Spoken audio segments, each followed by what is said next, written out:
Sa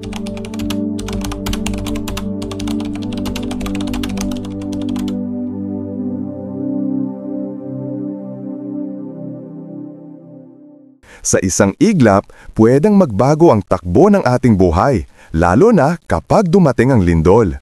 Hindi natin alam kung kailan ito mangyayari, pero isa lang ang tiyak. Ang kahandaan ay susi sa kaligtasan. Maraming Pilipino ang nakaranas ng matitinding lindol mula sa Luzon hanggang Mindanao. Minsan, nawawala ang kuryente, natitigil ang supply ng tubig at hirap makahanap ng pagkain. Dito pumapasok ang kahalagahan ng Emergency Food Survival Kit, mga pagkaing hindi agad nasisira, madaling kainin at may sustansyang kayang magpatibay sa ating katawan sa oras ng sakuna. Sa video na ito, tatalakayin natin ang 10 pagkain na dapat laging handa sa oras ng lindol, batay sa siyentipikong pananaliksik at mga karanasan ng ating mga kababayan na nakaranas ng mga kalamidad. Bago tayo magsimula, sabihin mo sa komento kung anong pagkain ang madalas mong inihihanda tuwing oras ng lindol. Tandaan, hindi lang ito listahan ng pagkain, ito'y gabay para sa kaligtasan ng pamilya. Unang pagkain. Delata, unang sandigan ng pamilyang Pilipino. Walang pamilyang Pilipino ang walang delata sa kusina. Mula sa sardinas, corned beef, hanggang sa karne norte, ito ang unang inaabot kapag may bagyo, lindol o kahit biglang brownout. Sa kulturang Pinoy, ang delata ay simbolo ng handa lagi, isang ugaling minana natin sa mga lola't lolo na laging may baon para sa mahirap na panahon. Ayon sa mga eksperto sa disaster preparedness, kayang tumagal ng higit 1 taon ang mga canned goods, kaya ito ang unang laman ng go bag. Noong lindol sa Bohol noong 2013, ang mga delata ang bumuhay sa maraming pamilya habang wala pang tulong na dumarating. Madaling buksan, walang kailangan na apoy at pwedeng kainin diretso, tunay na practical sa oras ng kagipitan. Karaniwang pinapartner ito ng mga Pilipino sa tinapay, instant noodles o kahit malamig na kanin, patunay ng ating diskarte at pagiging maparaan. Pero paalala ng mga doktor, piliin ang delatang may mataas na protina at mababang sodium upang maiwasan ang dehydration. Sa panahon ng sakuna, hindi lang basta busog ang mahalaga, dapat ay manatiling malusog at matatag, gaya ng tibay ng pusong Pilipino. Pangalawang pagkain, instant noodles, mabilis, mainit at pampalakas ng loob. Isa sa mga paborito nating comfort food, instant noodles. Kapag may lindol o bagyo, ito ang isa sa unang niluluto ng mga Pilipino. Bukod sa mabilis ihanda, nakakabigay ito ng init sa katawan lalo na sa malamig o nakakatakot na sitwasyon. Sa mga evacuation center, karaniwang mong makikita ang mga tao na nagsasalo-salo ng mainit na sabaw ng pansit canton o beef noodles. Pero ayon sa mga nutritionists, dapat ito'y kainin ng may tamang balanse, haluan ng itlog, gulay o kahit sardinas para madagdagan ang sustansya. Sa isang karanasan ng pamilya sa Davao noong lindol ng 2019, dala ng tatay nila ang portable gas stove at instant noodles, at iyon ang nagbigay sa kanila ng lakas at pag-asa sa gitna ng takot. Ang mainit na pagkain ay hindi lang pampabusog, kundi pampakalma ng kalooban. Kung nanonood ka pa rin ng video na ito at nakakatulong sa iyo ang mga impormasyong ito, paki-comment ng numero 2 sa ibaba para malaman kong nandito ka. At kung hindi ka pa nakasubscribe, inirerekomenda kung mag-subscribe ka at i-on ang bell notification para hindi mo makaligtaan ang mga susunod na videos. Ang iyong suporta ay tumutulong sa amin na makagawa pa ng magagandang content para sa iyo. Ngayon, magpatuloy tayo. Pangatlong pagkain, crackers at tinapay. Simpleng pagkain, malaking tulong. Kapag walang kuryente at sarado ang mga tindahan, malaking bagay ang may crackers at tinapay. Hindi ito kailangang lutuin at kayang magbigay ng energy sa katawan. Sa mga emergency survival tips ng Red Cross, ang dry foods tulad ng skyflakes, biscuits o loaf bread ay inirerekomenda dahil madali itong dalhin at hindi agad nasisira. Sa ating kulturang Pilipino, kahit sa gitna ng sakuna, ang tinatay ay simbolo ng pagbabahagi, isang simpleng pagkain na pinagsasaluhan ng pamilya. Sa mga karamasan sa Taal Eruption at lindol sa Mindanao, maraming pamilya ang nagbahagi ng tinapay sa kapitbahay bilang tanda ng malasakit. Kaya't kapag nag-iimpain ng emergency food kit, huwag kalimutan ang crackers, maliit man pero malaking ginhawa sa gutom. Pang-apat na pagkain, tubig at electrolyte drinks, buhay sa bawat patak. Walang mas mahalaga sa kaligtasan kaysa sa malinis na tubig. Kapag may lindol, madalas nasisira ang mga linya ng tubig kaya nagkakaroon ng kakulangan. Dapat ay may nakaimbak na tubig na kayang tumagal ng 3 araw para sa bawat miyembro ng pamilya, mga 3 litro bawat isa kada araw. Bukod dito, mainam ding maghanda ng electrolyte drinks tulad ng Gatorade o oral rehydration solution para maiwasan ang dehydration, lalo na sa mga bata at matatanda. Sa karanasan ng mga survivors ng Zambales earthquake noong 1990, ang tubig ang pinakamahirap hanapin. Kaya't ngayon, mas marami na ang nag-iimbak ng bottled water at portable water filters. Tandaan, sa oras ng sakuna, ang tubig ay buhay. Kung nanonood ka pa rin ng video na ito at nakakatulong sa iyo ang mga impormasyong ito, paki-comment ng numero 4 sa ibaba para malaman kong nandito ka.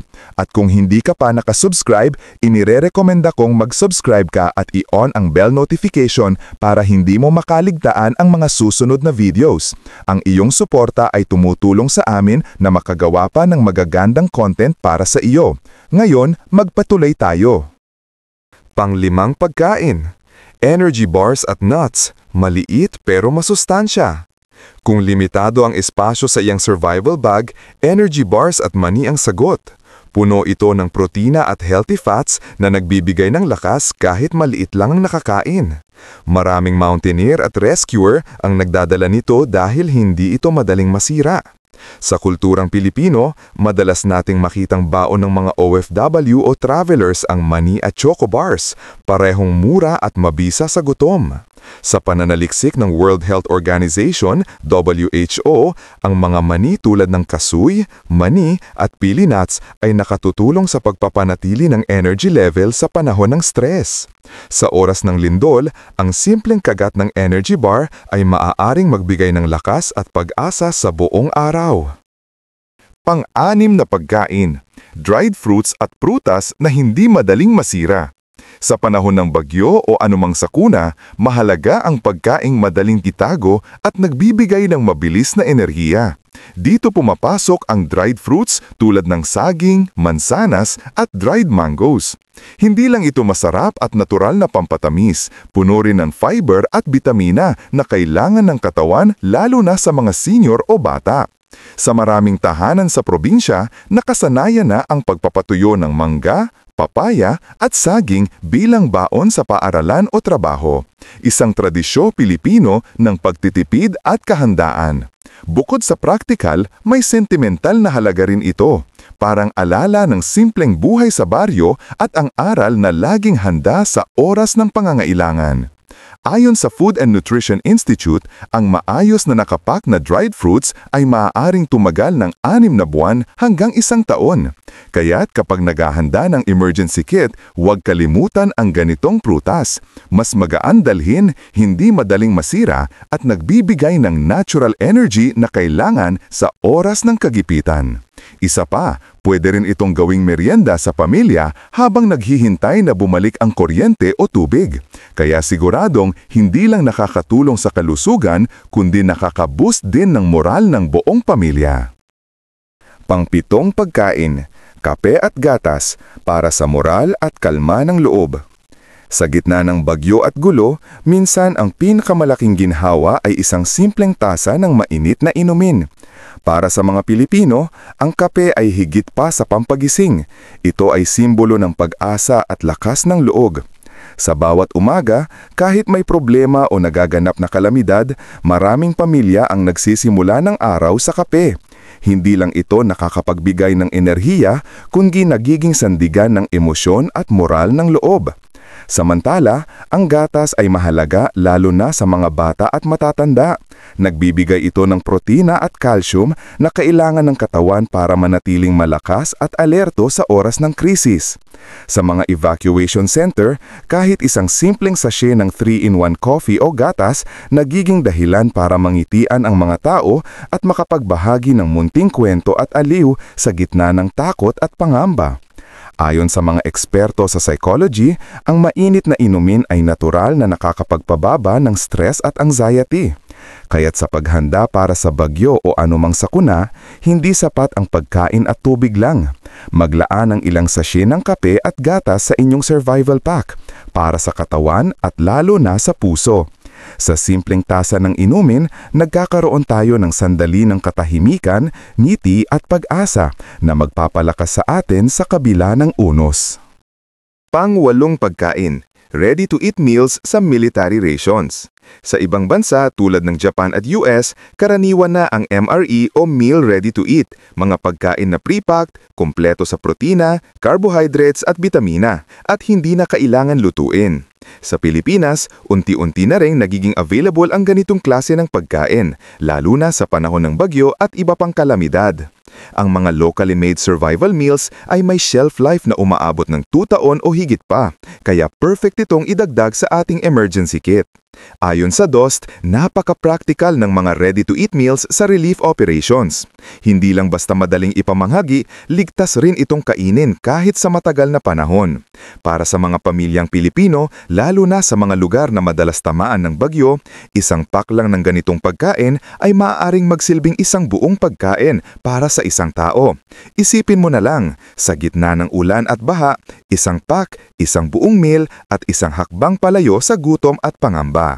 Bukod pa rito, may advantage rin ito sa convenience. Hindi mo na kailangan pang maghanda o magluto sa sitwasyon na limitado ang resources. Ang simpleng hakbang na ito, pagbili at pagtabilang MRE sa bahay, ay makakatulong hindi lang sa iyong pamilya, kundi pati sa kapitbahay sa oras ng emergency. Sa kultura nating Pilipino na laging handa sa kalamidad, ang ready-to-eat meals ay isang modernong solusyon na swak sa tradisyong pagiging alerto at maalalahanin. Pang-9 na pagkain. Bigas, puso ng pagkain ng Pilipino. Walang Pilipino ang mabubuhay ng walang kanin. Pero sa panahon ng lindol, maaaring mahirap magluto dahil sa kawalan ng kuryente o gas. Kaya't mainam na maghanda ng ready-to-eat rice packs o pre-cooked rice na sealed at ready-to-eat. May mga modernong variant na hindi na kailangang lutuin, sapat na ibabad sa mainit na tubig. Ayon sa Department of Science and Technology DOST, ang ganitong uri ng rice pack ay may shelf life na hanggang 6 na buwan. Sa mga karanasan ng mga pamilyang naapektuhan ng lindol sa Batangas, ang kanin ang unang hinahanap ng lahat. Ika nga ng matatanda, hindi kumpleto ang pagkain kung walang kanin. Kaya siguraduhin na laging may nakatagong bigas o instant rice meal sa inyong emergency bag.